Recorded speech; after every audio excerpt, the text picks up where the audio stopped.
So, hello, and peace be upon you. Welcome to another episode of the Happiness Revolution, where I talk about age-old wisdom that has always changed the world. Yeah, so the point of this little chat is to talk about how we're really gonna change the world. Because there seems to be like all these attempts to change stuff and protests and people giving money to charity, and somehow, if we're really honest, it doesn't feel like anything's really changing. So what are we going to do? What's the solution? Now the solution is what I just said in the beginning. This wisdom has always changed the world, but it was really difficult. Yeah, it's not going to be some little protest or even a million people marching against some war, over 1 or 2 days. It's going to be about people looking within themselves and really changing. So I said every Friday what I'll do is respond to a video, or more like add to a video made by Russell Brand, who is quite popular at the moment, and he made a video about this 90-year-old guy who was giving food to the homeless, to lots of people. It was like 100 people every week or something, I can't remember now. And then he was told by the police we're going to put you in prison. Or was he put in prison? Or he said they threatened to put him in prison if he carried on giving food to the homeless. And it's not an isolated situation. There's laws all over America at the moment saying you can't feed the homeless because apparently it makes the town ugly by having that. I mean, it's just a really silly situation, clearly. Okay, and why? The question is, why is such a bad thing happening? And it's related to how we're going to have a revolution as well. Why these protests are failing, and why these various bits of activism don't seem to have made a real change yet. Okay, and he said one thing that points to something we need to look at. He said, if we wanted to feed all the homeless people in this particular area or something, all they'd have to do is give up their Christmas decorations. Okay? And it says something really important, that we need to stop being so materialistic, because there's so many bad things happening right in front of us, and we could easily change them. But why doesn't it change? That's the question.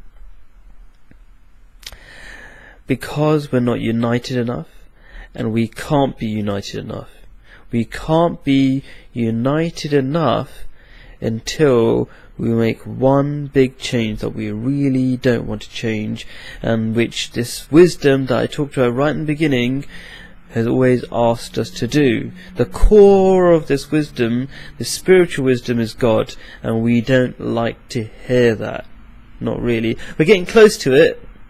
We're kind of realizing, we've done this materialism stuff for ages, and it seems to be backfiring, because this materialism just encourages people to be horrible to each other, and the more rich you are, the more control you get, the more horrible you can be, and just being selfish just encourages the people at the top to be really, really selfish, and just, if people are selfish, some people are going to be selfish against us, basically. So this selfishness, this materialism, which is basically selfishness, is not really a great idea. It doesn't really work for everybody. It works for nobody really, because it destroys makes people really stupid and makes them damage themselves in the long term, like destroying the environment. So, how will believing in God or something change that? Well, this is the way it works, very briefly, and it's the only way you're going to get a revolution, and that is, let's start with believing. Why is that so important? You see, the reason why we can be bad to each other is because we can justify it to ourselves somehow. Because inside, by nature, human beings are good. Nobody likes to be say, so like, nobody likes to say, you're a bad person. You go, oh, thank you very much. No. You go, no, I'm not a bad person. You try to tell people how you're a good person, right? So that means you're somehow justifying to yourself that you're a good person, even though you're doing bad stuff. Like, if you're, the Prime Minister of UK and you're going out to send lots of innocent young people in the British Army to kill lots of other people and lose their own lives and all this kind of stuff and whatever, all the bad stuff that's happening, and even not just at the government level, but all the different levels, like where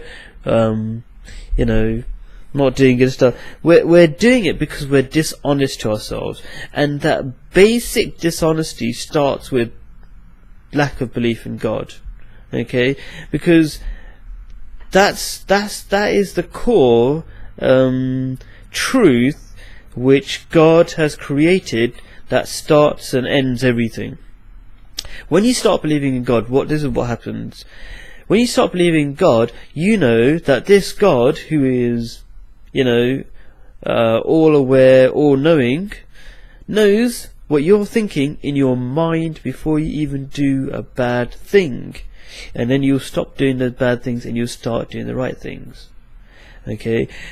But not only that, when you believe in God, this amazing thing happens. When you believe in God, then there's a little bunch of rules called religion that unites everybody in doing the same thing together.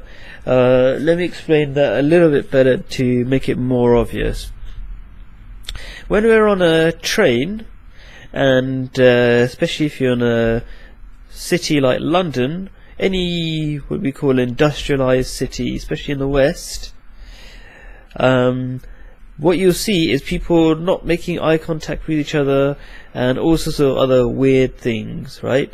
Where they could be having great conversations with each other, or at least saying hello to each other, every single person, hello, hello. You might think that's strange, but that's quite reasonable. It's much better than I'm in London, by the way, and it's much better than what we see at the moment, which is everybody not making any eye contact with each other, looking like zombies, looking pretty miserable most of the time, on the way to work and on the way back to work, and they earn lots of money, a lot of these people, still looking pretty miserable. So what would religion do about that? Religion, like Islam and other religions, they say, you should, when you meet a person, always say, peace be upon you, like I do in these videos. There's a lot of wisdom behind this peace be upon you business of saying, better than saying hello. Anyway, so everybody would, when they say that, peace be upon you, or hello, okay, then a bit of a conversation might start. And actually, Islam and all these other religions, they tell you that we're all brothers and sisters, so there's a good reason to have a good conversation, and people become together, right? So religion, in short, makes the standard rules so that we can easily do stuff together, to do stuff we want to do. But when these standard rules of religion aren't there, we become really stupid and make our own standard rules that you shouldn't make eye contact and whatever. That's how it works. That's the reality of the situation. So, when you believe in God, good religious stuff happens, and the media likes to say, and all these atheists like to say, that religion is the cause of all the problems in the world. No, it's us. And I can explain that over and over again, but I'm explaining very quickly that atheists like to portray religion in a really bad way and lie about religions and give a very unfair representation of what's happening in religion, really. And the questions are answered over and over again, but they keep saying the same stuff over and over again.